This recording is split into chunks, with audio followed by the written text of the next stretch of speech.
on the riverside, it don't have to grow. Out into this forest wide, you reap just what you sow. Lonely in the jungle deep, a smile won't catch your eye. So goodbye, goodbye, goodbye.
It don't have to grow.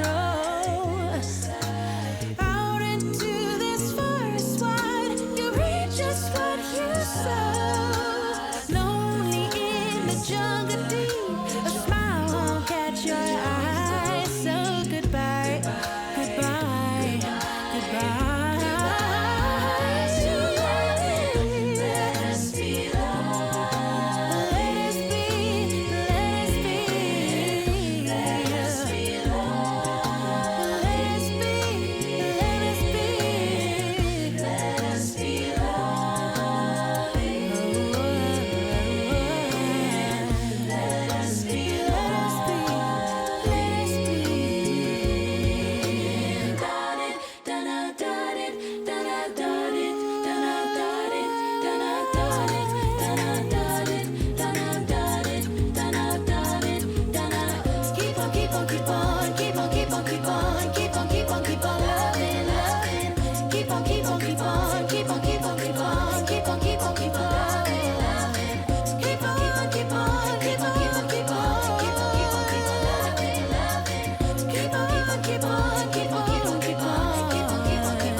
Welcome, everyone. I'm Dr. Aletha Maybank, Chief Health Equity Officer at the American Medical Association, and I'm honored to serve as the host of the All In for Kids Healthcare Summit. We are just asking for 15 minutes of your time today to talk about what we can do as the healthcare community to address the crisis of childhood adversity and trauma. And that's the spirit of today. Everyone, take steps that will help kids and families in your life heal from trauma and adversity. We want to share with you 5 things you can hold in your hand and your heart. 5 everyday steps you can take to protect kids and families from trauma and help them heal.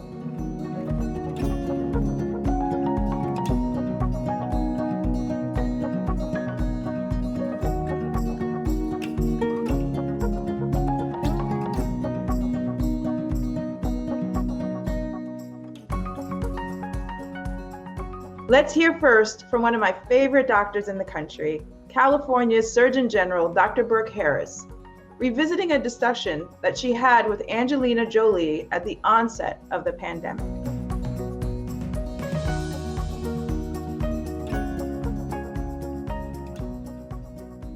What happens to a child, if you can explain, when they carry that trauma and it's not addressed, when it's not treated?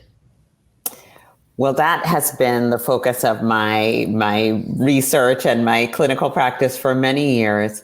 But what we understand is that especially repeated exposure or severe exposure to adversity, when it's not identified, when it's not intervened upon, can actually lead to long-term changes to the children's brains and bodies. That the biological stress response can become overactive. And that overactivity, which means that the body experiences higher levels or prolonged levels of stress hormones like adrenaline and cortisol, that can lead to long-term changes in children's brains and bodies. The thing that literally gets me out of bed in the morning is the recognition that we have the power to change that. Right? We have the power to raise the awareness, even through this conversation, right? And I think that we're in this moment right now where we have just a powerful ability or opportunity, I will say, opportunity. It's a window, and I hope that we take advantage of it to really change this narrative and raise awareness so that we are doing things differently across the board. What have you been able to do? I know you've been pushing for many things. What have you been able to make some progress in the last 10 months with some of this, or are there certain things on the horizon that we should know about that you're fighting for? So I just finished the California Surgeon General's report on adverse childhood experiences on toxic stress.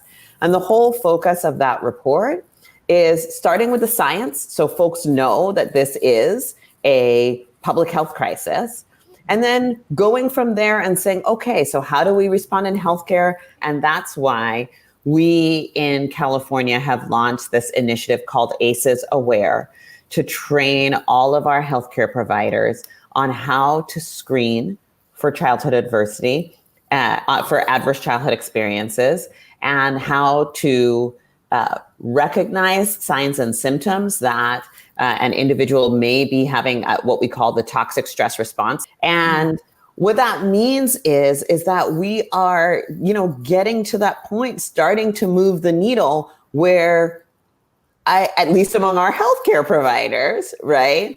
This is really becoming common knowledge. Folks are understanding. And here's what's nuts.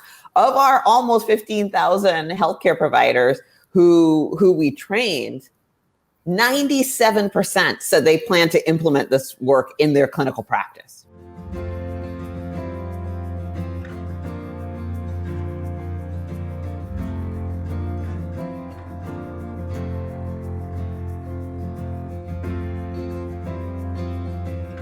I'm Quita Highsmith, Vice President and Chief Diversity Officer at Genentech.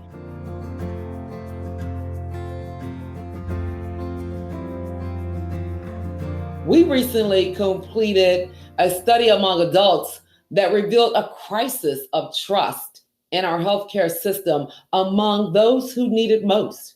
How do you, as a pediatrician, recommend we engage with kids and their parents in ways that allow them to trust you? Trust is critical to establishing a therapeutic relationship with children and parents.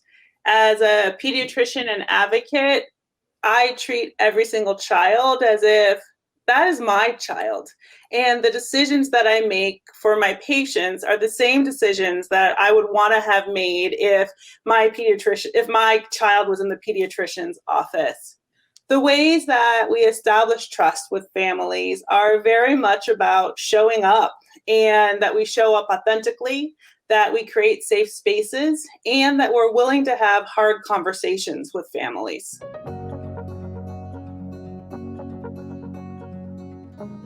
We're honored to be part of the ACEs Aware initiative, where we're providing training and technical assistance to healthcare providers like yourselves. As part of our work, we support providers' use of universal education about healthy relationships, positive parenting, and resilience before the screening to build trust in preparation for the screening. We also offer tools to foster ongoing relationships with community organizations that can offer support. These tools and resources are available on the All In for Kids website.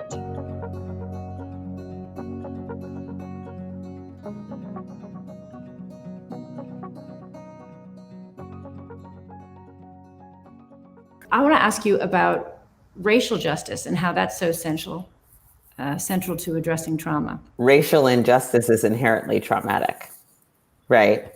And trauma-informed systems, trauma-informed practices are fundamental to healing our longstanding legacy of racial trauma in the United States.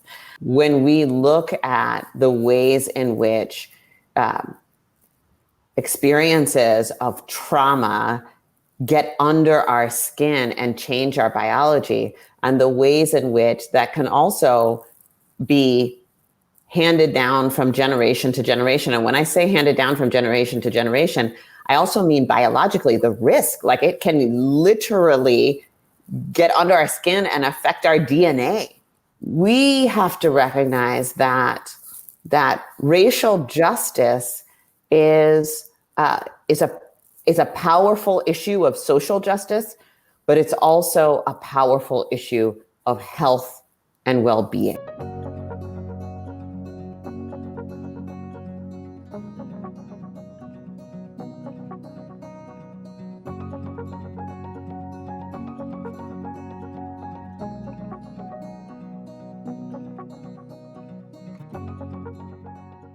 For me, as a Black mother, a wife, and a daughter, I worry about my children every day. And so what do you say to families and kids who are confronted on a daily basis by these underlying threats to our health and our well-being? I too am the mother of 3 Black children, and I worry every time they leave my house. What we do know is that racism is a public health crisis. We know that racism is a core determinant of health, that racism can affect our physical health as well as our mental health, that racism is linked to birth outcome differences, and that the science behind racism shows that it has a biologic impact on a cellular level. We have to teach our children that their race is beautiful, that their ethnicity matters, that they are exceptional, and that racism is the problem, not race. This is a crisis that's not new. Black, Indigenous, people of color, families from low-income communities have been disproportionately affected by childhood and intergenerational trauma for centuries. COVID-19 has only served to exacerbate this crisis and implores us all to take action now. So let's hear from our colleague, Edwin Lindo, absolutely brilliant, who spoke about raising an Afro-Latina daughter in this country at the AMA's June webinar on police brutality, racism, and COVID-19. I've been wrestling with how does my young Afro-Latina daughter maneuver this space. And I'll share a story that I've shared with some already, but I want you to feel how real this is for a lot of folks. I was riding her to daycare in a bicycle, and before I put her in the back of the seat, she heard the police sirens that were driving by. And she looked at me a little scared and she said, "Papi, are they coming for you?" And that's what we have to live with on a regular basis. And I have to explain to my 3-year-old daughter that no, they're not coming for me. But she's already been trained by the society that someone that looks like me is a constant target and fear of walking into the street. So it is an articulated feeling, but more so of just trying to figure out how we thrive and survive during this time.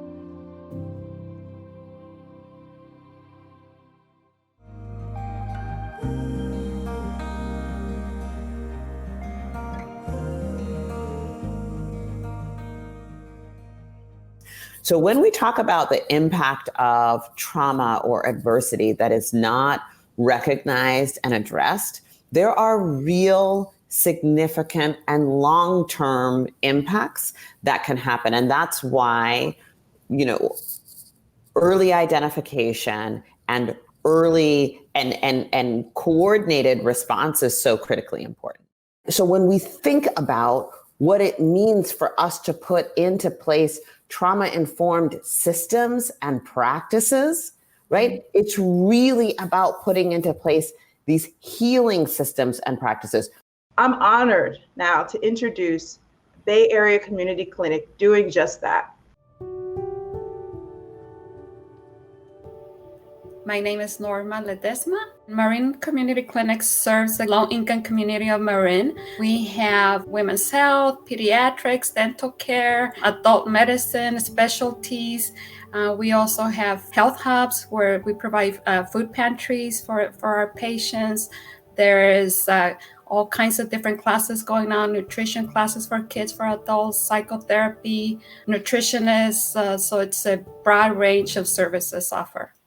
I'm a daughter of Mexican immigrants. My parents arrived to this country over 50 years ago, and I've heard their struggles. And working with the community these days, I hope I see my parents and every person I help, and I hope that any little thing I'm able to provide, or resource, or reference, or any kind of support will make a difference in their lives, because I always wish that, someone did that for my parents when they arrive here. All in for kids.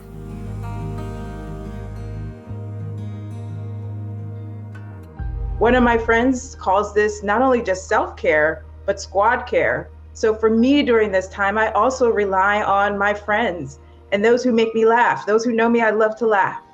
So we have to find those tips that are really important for us to use for ourselves and figure out what's really personal. But if you need mental health support during this tough time, please reach out for help.